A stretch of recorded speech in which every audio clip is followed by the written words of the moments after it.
Cerita rakyat Sumatera Barat legenda Malin Kundang. Cerita rakyat populer asal Sumatera Barat tentang anak durhaka yang dikutuk menjadi batu. Cerita rakyat Malin Kundang berasal dari Provinsi Sumatera Barat, tepatnya di Desa Air Manis. Dari Pulau Pisang Besar dan Pisang Kecil, kini Pantai Air Manis yang terletak di desa tersebut menjadi salah satu destinasi wisata populer di Padang. Cerita ini berkisah tentang seorang anak yang durhaka kepada ibunya, sehingga dikutuk menjadi batu. Kisah Malin Kundang sangat populer, sehingga banyak diadaptasi ke dalam bentuk seni lainnya. Mulai dari drama berjudul Malin Kundang oleh Wisran Hadi pada 1978, sinetron dengan judul yang sama pada 2005-2006, online game rancangan Ian Surakarta yang rilis pada 2016, sampai menjadi tema musikal Di Rumah Aja yang digarap oleh Indonesia Kaya pada 2020. Selain itu, kisah legendaris ini turut menginspirasi seniman Dasril Bairas dan Idenjani Usman untuk membuat relief batu berbentuk pecahan kapal dan sosok manusia yang menggambarkan Malin Kundang.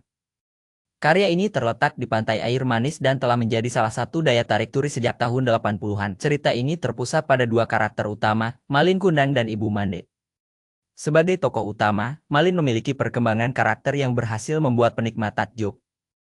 Bermula dari seorang anak yang patuh kepada orang tua, Malin berubah secara drastis menjadi sosok yang sombong dan durhaka. Ibu Mande digambarkan sebagai seorang ibu yang penyabar dan giat bekerja. Peran pendukung lainnya seperti istri Malin dan orang-orang dari kehidupan barunya, digambarkan sebagai karakter yang netral kendati tidak mengetahui kebenaran kisah Malin. Simak cerita lengkap hidup Malin Kundang berikut. Ibu Mande Rubayah dan Malin Kundang pada zaman dahulu, di sebuah desa nelayan di Air Manis, Sumatera Barat, hiduplah satu keluarga nelayan. Karena kebutuhan keuangan keluarga, sang ayah akhirnya memutuskan untuk pergi merantau menyeberangi lautan. Namun, sang ayah tidak pernah kembali ke kampung dan meninggalkan istrinya, Mande Rubayah. Sang istri kemudian membesarkan anak mereka, Malin, seorang diri. Oleh sang ibu, Malin sering dikundang-kundang dibawa kemana saja. Oleh karena itu, sang anak mendapat panggilan baru, Malin Kundang. Malin tumbuh sebagai anak yang pintar, tapi sedikit nakal. Malin sering mengejar ayam dan memukul mereka dengan sapu. Suatu hari, ketika Malin sedang mengejar ayam, Malin terjatuh dan tangannya terbentur sebuah batu. Luka itu meninggalkan bekas di lengannya. Beranjak dewasa, Malin merasa iba pada ibunya yang harus bersusah payah menafkahi mereka, sehingga berniat untuk merantau bersama sebuah kapal dagang. Ketika menceritakan tentang niatnya, sang ibu tidak mengizinkan Malin untuk pergi. Ibu Mande tidak rela ditinggal anak sematawayangnya. Ibu Mande juga takut Malin akan menjadi seperti ayahnya yang pergi dan tidak pernah kembali ke kampung. Malin Kundang merantau dan menjadi sukses meski ditolak sang ibu, Malin tidak berhenti membujuknya. Melihat kegigihan Malin, Ibu Mande pun mengizinkannya pergi, meski dengan berat hati. Setelah meyakinkan ibunya bahwa dirinya akan baik-baik saja, Malin pun pamit dan meninggalkan Ibu Mande seorang diri di desa. Ketika sedang berlayar dalam perantauannya, sebuah kejadian buruk menimpa kapal yang ditumpangi Malin sehingga ia terdampar di sebuah pantai. Warga desa di pantai tersebut menyambut dan membantu Malin untuk tinggal dan bekerja di sana. Malin bekerja dengan sangat rajin mengolah tanah desa yang subur dan menjadi semakin sukses. Malin memiliki 100 orang pekerja dan sejumlah kapal dagang sendiri. Setelah berhasil menjadi orang kaya, Malin pun mempersunting anak seorang saudagar kaya. Sementara itu, Ibu Mande tidak pernah mendapatkan kabar apapun dari Malin selepas kepergiannya. Selama bertahun-tahun, Ibu Mande hanya bisa memandangi laut sambil berdoa agar anaknya selamat dan mengirimkan kabar, atau bahkan kembali ke desa.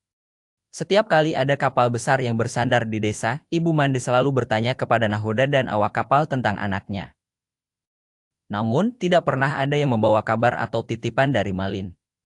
Malin Kundang pulang ke kampung halaman suatu ketika, Malin bersama istri dan beberapa anak buah kapal pergi berlayar menggunakan kapal yang besar. Setelah berlayar beberapa saat, kapalnya berlabuh di suatu pulau. Tanpa disadari, ternyata itu adalah kampung halaman Malin. Melihat kapal besar yang berlabuh, warga desa, termasuk Ibu Mande beramai-ramai berkumpul di tepi pantai. Mereka ingin menyambut kapal yang dikira milik seorang sultan atau pangeran itu.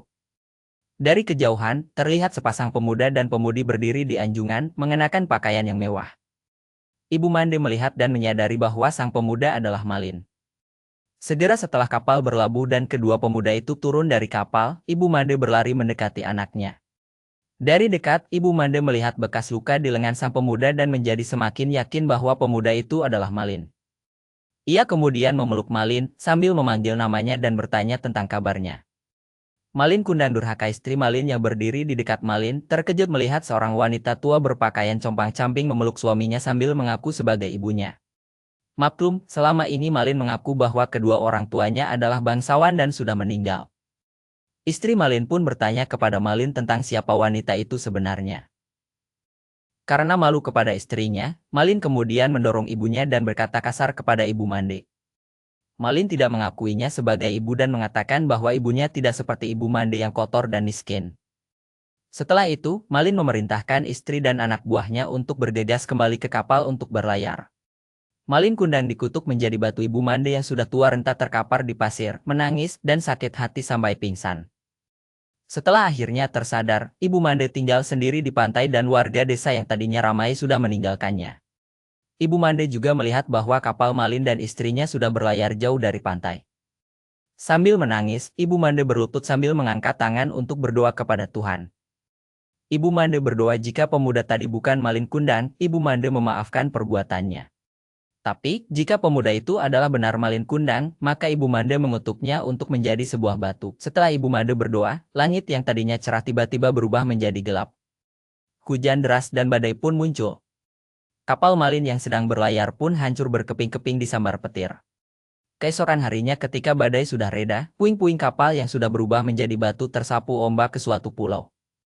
Di antara puing-puing yang terdampar di pantai, ada satu bongkahan batu yang berbentuk seperti tubuh manusia yang menunduk, beserta ikan teri, ikan belanak, dan ikan tenggiri yang berenang di sela-sela batu itu. Masyarakat setempat mempercayai batu itu adalah tubuh Malin yang dikutuk berubah menjadi batu karena durhaka kepada ibunya, dan ikan-ikan di sekitarnya adalah serpihan tubuh istri Malin yang sedang mencari suaminya.